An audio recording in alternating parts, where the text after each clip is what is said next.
Howdy, it's me, Greasy Joe, marine science extraordinaire. Today we're gonna be talking about water. Now water is a truly miraculous substance which we can see reflected through a few of its special features.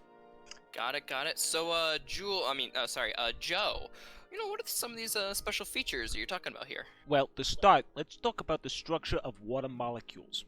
You ever heard of good old H2O? Yeah, it's not just some little phrase, some little fun phrase tossed around by your science teacher in 5th grade. Nor is it some overly complicated science mumbo jumbo you'd hear in a lab in Bavaria. It literally just stands for the water molecules makeup. 2 hydrogen, 1 oxygen. As simple as that. Easiest thing to remember. Water is also pretty cool because it's decently adhesive, or it sticks to other polarly charged objects that are charged, and polarly is both a positive and a negative charge. While it's not the most adhesive substance, it sticks to stuff pretty well, which is kind of neat, and you can get some really cool photographs because of it. But that's not the point. Where water truly shines is with cohesion. The Merriam-Webster dictionary defines cohesion as thing that makes stuff stick together or whatever. So, in other words, cohesion is good at sticking with its own clique. This is what makes siphons work with the help of a little bit of gravity. Pretty neat. But, what else? That's right. So water is affected in great parts due to temperature, heat, latent heat, and specific heat. Whoa, Joe, hang on. I mean, that's a lot of heat, but what does all this actually mean? Well, I was gonna get to that before you so rudely interrupted me, you little nematode. Come on, man, what are you doing? Anyway, the definitions are simple. Ish. In order, temperature reflects the average kinetic energy of all the particles. And basically, from the best of my knowledge, just says how hot or cold something is. Heat is the total kinetic energy of all the particles in a substance or object. The science blabber for now how hot some particles and thus substance is, so I don't know. Now here is where it starts getting actually simple and comprehensible. Specific heat is literally just how much energy it takes to raise the temperature by something by 1 degree Celsius.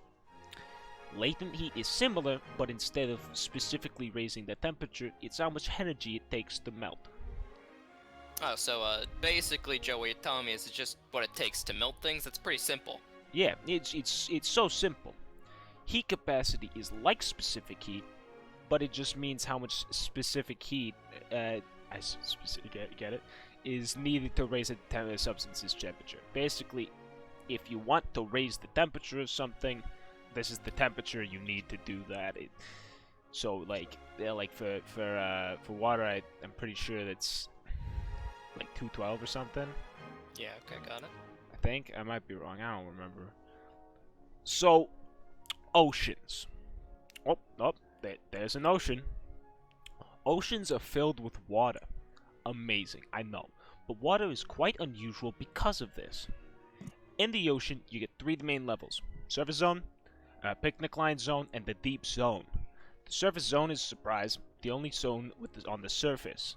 It's also the only zone where you'll get sunlight, and it is the home to a lot of the local fauna in which we know.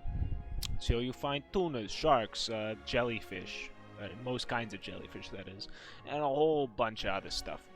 The deep zone's wildlife is rather sketchy.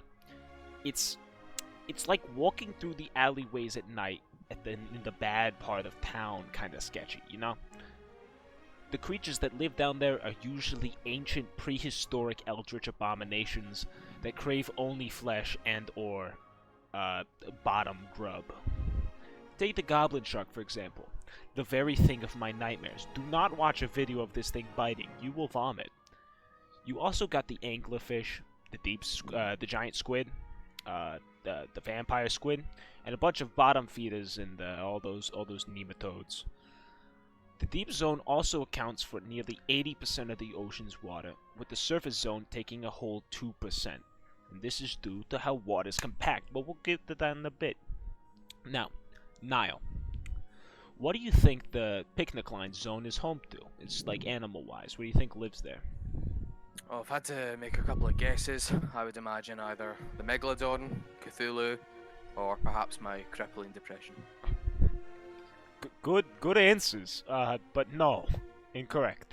You see, the picnic line zone experiences constant fluctuations in the density of the water, due in part to the changes of temperature and salinity. Basically, the area is inhospitable to most, if not any, wildlife. It's like one massive band of dead zone in the middle of the ocean, where no life is possible. It should also be added that the water's density is determined in part by its temperature. The colder it is, the denser it'll be. So, Joe, I know this is a bit off topic and all, but it's really been nagging at the back of my brain.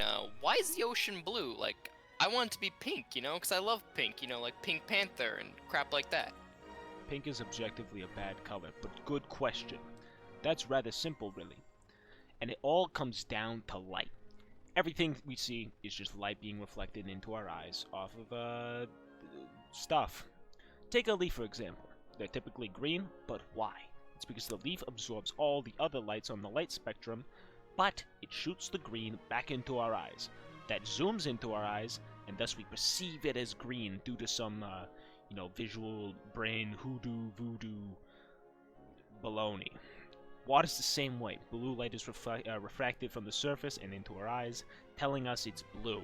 The makeup of what's in the water can also affect the color, which is why we sometimes see the ocean as green, or like slightly, like yellow, or red. I think that's because of mud sometimes, though. My best uneducated guess for why sometimes it shows up as green is due to the changes in salinity, but I can't be bothered to check.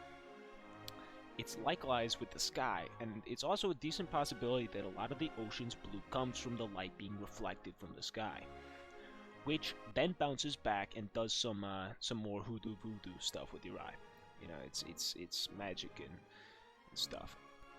One of the reasons why the ocean can be so terrifying is because we know so little about it. There's a story about the great Macedonian general, aptly named Alexander the Great, being submerged under the surface in what was known as the bathysphere. There, he might have been one of the first people to see the depths for what it is.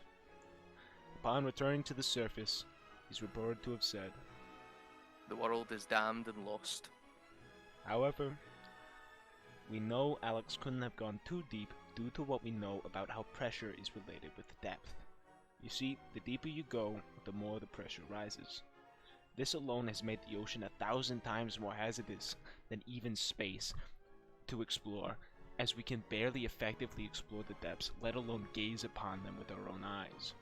The deeper you go, the colder it gets. The colder it gets, the denser the water is. The denser the water is, the heavier it is, and thus the pressure is higher. It's all connected, every part, every little bit and piece, into the ocean. Alright, Joe, we all done? Right, where's my 20 quid? Hold on a sec. Wait, you're getting paid? Hey, Joe, what's this about? What the?